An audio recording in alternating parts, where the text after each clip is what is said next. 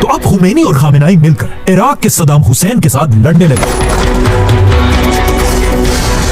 और आखिर 8 साल की जंग के बाद सद्दाम हुसैन और अमेरिका खुमैनी को नहीं हरा सके और आखिर ये जंग खत्म हो गई। लेकिन इस जंग के सिर्फ 1 साल बाद ईरान के सुप्रीम लीडर आयतुल्लाह खुमैनी इस दुनिया से चले गए और खुमैनी का जनाजा इतना बड़ा था कि इस जनाजे में 1 करोड़ लोग शामिल थे, जो दुनिया का सबसे बड़ा रिकॉर्ड था। खुमैनी के जाने के बाद अब पूरे ईरान में एक कंफ्यूजन थी कि ईरान का नया सुप्रीम लीडर अब कौन होगा। इसीलिए ईरान के सबसे बड़े स्कॉलर्स की एक बहुत बड़ी मीटिंग हुई और सब ने मिलकर खुमैनी के स्टूडेंट अली खामेनेई को ईरान का नया सुप्रीम लीडर बनाया।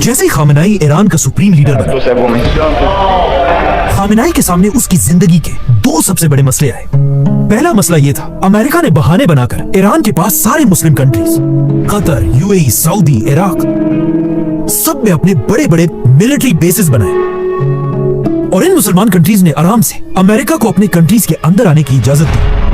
तो अब अमेरिका के इन बेसिस ने ईरान को हर तरफ से घेर लिया। ये तो था खामेनेई का एक बड़ा मसला। लेकिन दूसरा मसला यह था कि जब खामेनेई सुप्रीम लीडर बना, उसके कुछ ही अरसे बाद ईरान से बहुत दूर इजराइल का भी एक नया लीडर तेजी से सामने आ रहा था और इजराइल का ये लीडर आगे जाकर खामेनेई की जिंदगी का सबसे बड़ा दुश्मन बना और इस लीडर का नाम था Benjamin Netanyahu. America and Israel must stand together. जैसे ही नेतन्याहू इजराइल का प्राइम मिनिस्टर बना, वो पहले ही दिन से अपनी हर स्पीच में कहा करता था कि दुनिया में 2 मुसलमान लीडर्स ऐसे हैं जिन पर पूरी दुनिया को मिलकर हमला करना चाहिए। इराक का Saddam Hussain, If you take out Saddam's regime, I guarantee that it will have enormous positive reverberations on the region. और ईरान का supreme leader Ayatollah Khamenei. And stop atomic bomb scientists? Well, they're gone too.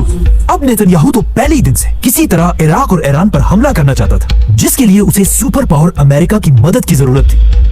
तो अब Netanyahu दुनिया में एक ऐसे बहाने का इंतजार कर रहा था जिससे वो किसी तरह अमेरिका के साथ इन दोनों मुल्कों पर हमला करे। और आखिर अचानक एक दिन ऐसा ही, आज से 25 साल पहले अमेरिका के वर्ल्ड ट्रेड सेंटर्स पर हमला हुआ, Freedom came under attack. जिसमें हजारों अमेरिकन मारे गए और अमेरिका का बच्चा बच्चा इस हमले का बदला लेने के लिए तैयार था। तो अब इस हमले के बाद पूरी दुनिया को यह बात क्लियर हो चुकी कि अमेरिका अब एक जख्मी शेर की तरह दुनिया में किसी पर भी कभी भी हमला कर सकता है। And we responded with the best of America. तो सबसे पहले अमेरिका ने अफगानिस्तान पर हमला The किया। United States military has begun strikes in Afghanistan. लेकिन जब अमेरिका अफगानिस्तान में बिजी था, इजराइल का नेतन्याहू बार बार अमेरिका पर प्रेशर डाल रहा था कि वो अफगानिस्तान के साथ साथ इराक के सद्दाम हुसैन पर भी हमला करे। The nuclear threat from Iraq, the choice of Iraq is a good choice, it's the right choice. और इराक पर इस हमले के लिए उसने पूरी दुनिया के सामने बड़े बड़े झूठ बोले Nuclear threat from Iraq, कि सद्दाम हुसैन एटम बॉम्ब बनाने वाला है producing weapons of mass destruction. और आखिर उसने झूठ बोल बोलकर पूरी दुनिया को कन्विंस कर Those militias in Iraq, और अमेरिका ने अपनी पूरी ताकत के साथ सद्दाम हुसैन पर हमला कर दिया। अमेरिका ने इराक पर हमला करके सद्दाम हुसैन, उसके बेटों और लाखों इराकियों को मार डाला और पूरे इराक पर कब्जा कर लिया। लेकिन इसके बाद पूरी दुनिया ने देखा कि इराक के पास असल में कोई एटम बम था ही नहीं, बल्कि ये हमला अमेरिका और नेतन्याहू ने झूठ बोलकर किया। United States must destroy the same regime. और आगे जाकर उन्होंने ये बात खुद भी मानी कि उन्होंने इराक में लाखों लोगों को बगैर किसी वजह के शहीद किया था। The war in Iraq was a big fat mistake. George Bush made a mistake. लेकिन पूरे इराक को तबाह करने के बाद नेतन्याहू को थोड़ी सी शर्म भी नहीं है। और वो रुका नहीं, बल्कि एटम बम का दोबारा सेम झूठ अब वो ईरान के बारे में भी बोलने लगा। Produce a nuclear weapon in a very short time. और एक बार फिर अमेरिका पर प्रेशर डालने लगा कि अब वो इराक के बाद ईरान पर भी हमला करे। One word, Iran. लेकिन नेतन्याहू की इन चालाकियों को देखकर ईरान के सुप्रीम लीडर खामेनाई ने एक ऐसा काम किया जिसने नेतन्याहू के सारे ख्वाब तोड़ कर रख दिए। अचानक ईरान के सुप्रीम लीडर ने ऐलान किया कि ईरान कभी भी एटम बम नहीं बनाएगा, क्योंकि इस्लाम में एटम बम बनाना ही हराम है, ममनू है, हराम है। तो अब इजराइल अपना सर पकड़कर बैठा हुआ था कि वो कौन से नए बहाने से ईरान पर हमला करे। लेकिन इराक के झूठ के बाद अब कोई भी उनकी बात मानने को तैयार नहीं था, और इस तरह आयतुल्लाह खामेनाई ने अपने मुल्क ईरान को बचा लिया। लेकिन इसके कुछ साल बाद जब एक बार फिर नेतन्याहू इजराइल का प्राइम मिनिस्टर बना, एक बार फिर वो दोबारा ईरान पर एटम बम का झूठा इल्जाम लगाने लगा Iran was rapidly developing a massive nuclear weapons program और हर साल कहने लगा कि सिर्फ कुछ महीनों में ईरान एटम बम बनाने वाला है। in a very short और time. पिछले 25 साल से बार बार नेतन्याहू अमेरिका पर प्रेशर डालता है Iran must be stopped. कि बिल्कुल इराक के सद्दाम हुसैन की तरह If you take out Saddam, America इस बार ईरान पर भी हमला करे। Iran has not given up its nuclear ambition. लेकिन पिछले 25 साल से अमेरिका ने इराक में की गई गलती को George Bush made a mistake. दोबारा नहीं दोहराया। और अमेरिका में एक शख्स ऐसा था जो हमेशा ईरान पर हमला करने के सख्त खिलाफ था, Donald Trump. I will not allow it, but I'm not allowing Israel. Trump हमेशा से कहता था कि हमें ईरान पर हमला नहीं बल्कि उनसे डील करनी चाहिए। Well, I'd love to avoid the conflict. लेकिन जब भी अमेरिका और ईरान किसी भी डील के लिए आपस में मीटिंग करते थे, negotiate a peaceful resolution. Israel हमेशा इस मीटिंग को खराब करने की कोशिश करता रहता था। Iran has not given up. आखिर जब आज से कुछ साल पहले ट्रंप अमेरिका का नया प्रेसिडेंट बना, नेतन्याहू अब ट्रंप पर भी ईरान पर हमले के लिए प्रेशर डालने लगे। Iran must be stopped. लेकिन ट्रंप ईरान पर हमला करने के लिए तैयार नहीं था। अब जब अमेरिका ईरान पर हमला नहीं कर रहा था, आज से 2 साल पहले इजराइल के फॉर्मर प्राइम मिनिस्टर ने एक इंटरव्यू में कहा Who was the 13th Prime Minister of Israel? कि अब और हमारा बर्दाश्त खत्म हो चुका है। And I'll say straight at this point, we need to topple the Iranian regime. Iran बिल्कुल एक ऑक्टोपस की तरह है, Against Iran, and I called it the octopus. जिसका सर खुद ईरान है और उसके हाथ इजराइल के हर तरफ फैले हुए हैं। With its arms all across the Middle East. पिछले 25 साल से हम इस ऑक्टोपस के एक एक हाथ से अलग अलग लड़ रहे हैं, Fighting those fingertips of the octopus. लेकिन अब हम और इन हाथों से नहीं बल्कि सीधा ऑक्टोपस के सर पर वार करेंगे। The goddamn head of the और octopus. इस ऑक्टोपस का सर है ईरान का supreme leader Ayatollah Khamenei. Topple the goddamn head of the octopus. मतलब आज से 2 साल पहले इजराइल ने अपनी पूरी ताकत के साथ अमेरिका पर प्रेशर डालना शुरू कर If दिया I had to say what is our greatest challenge in the Middle East, one word, Iran. कि वो अपनी पूरी ताकत के साथ ईरान पर हमला करें। लेकिन ट्रंप का तब भी वही पुराना स्टांस था। यहाँ तक कि कहा जाता है नेतन्याहू के प्रेशर से तंग आकर एक दिन डोनाल्ड ट्रंप ने अपने सोशल मीडिया पर नेतन्याहू के खिलाफ एक पोस्ट भी शेयर की। The president-elect shared a video criticizing Israeli Prime Minister Benjamin Netanyahu. He's a deep, dark son of a bitch. कि नेतन्याहू अमेरिका को ईरान से जंग के लिए मजबूर कर रहा है। इस पोस्ट के बाद ट्रंप ने इजराइल के खिलाफ ये भी कहा। But I'm not allowing Israel to annex the West Bank. और जब इजराइल ने कतर पर हमला किया तब भी ट्रंप ने नेतन्याहू के खिलाफ ये कहा। So I was very unhappy about it. और फिर नेतन्याहू को अपने ऑफिस बुलाकर पूरी दुनिया के सामने नेतन्याहू से कतर के अमीर को फोन कराया और पूरी दुनिया के सामने नेतन्याहू से माफी मंगवाई। We had a phone call today just to Netanyahu has apologized to the Emir of Qatar. इन सारे बातों से ऐसा लग रहा था कि नेतन्याहू ट्रंप को कंट्रोल नहीं कर सकेगा और ट्रंप अपने 25 साल पुराने स्टांस पर ही खड़ा रहेगा। But I'm not allowing Israel to annex the West Bank. लेकिन फिर आखिर ऐसा हुआ क्या कि अचानक ट्रंप ने अपने 25 साल की बातों को भुलाकर नेतन्याहू की बात मान ली और ईरान पर हमला कर The दिया। United States is ramping up its attacks on Iran.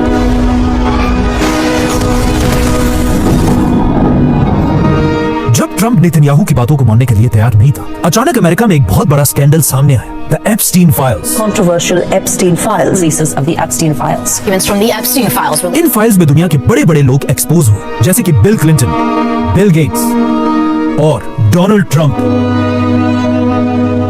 जिससे पूरे अमेरिका में सिर्फ एक ही डिबेट चल रही थी, You read those new files that were published? जिनका ट्रम्प के पास कोई जवाब नहीं था। You are the worst reporter. ये ट्रम्प की जिंदगी का सबसे बड़ा स्कैंडल था। एप्स्टीन फाइल्स में लाखों सीक्रेट पेजेस रिलीज किए गए, लेकिन अभी कहा जाता है इन सारे पेजेस में 53 पेजेस ऐसे हैं जिन्हें छुपाया गया है, और कहा जाता है यही वो फाइल्स हैं जिनमें ट्रम्प के बारे में सबसे खतरनाक क्राइम्स लिखे हुए हैं, और कहा जाता है यही वो प्रेशर था जिसे ट्रम्प बर्दाश्त नहीं कर सका। इसीलिए ट्रम्प ने अपने 25 साल पुराने स्टांस को अचानक बदल दिया और इन फाइल्स के रिलीज होते ही नेतन्याहू को अमेरिका में एक बहुत बड़ी दावत पर बुलाया। इस कॉन्फ्रेंस में ट्रम्प बिल्कुल बदल चुका था और अब नेतन्याहू की हर बात मानने के लिए बिल्कुल तैयार था। जिसके बाद अचानक ट्रम्प एक दिन टीवी पर आया और बिल्कुल आज से ऑलमोस्ट 25 साल पहले जिस तरह बुश ने इराक पर हमला किया, Saddam Hussein and his sons must leave Iraq within 48 hours. Trump ने भी ईरान पर हमले का ऐलान किया। United States military began major combat operations in Iran. Trump और नेतन्याहू ने मिलकर ईरान पर हमला कर दिया।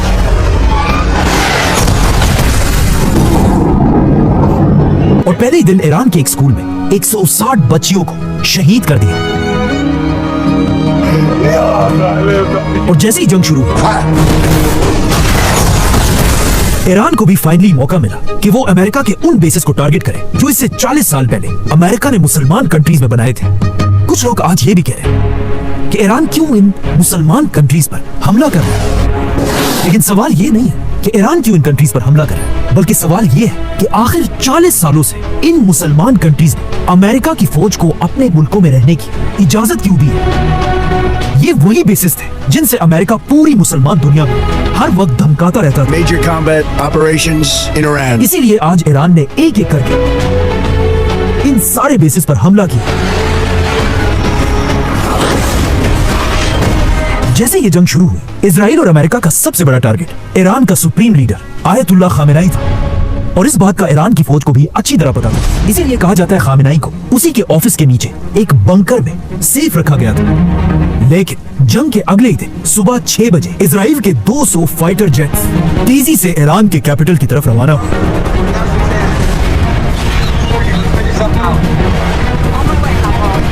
इन जहाजों में ऐसे एडवांस्ड मिसाइल्स लगे हुए थे जो फटने से पहले पूरी की पूरी बिल्डिंग्स को चीर कर अपने टारगेट तक पहुंचते हैं।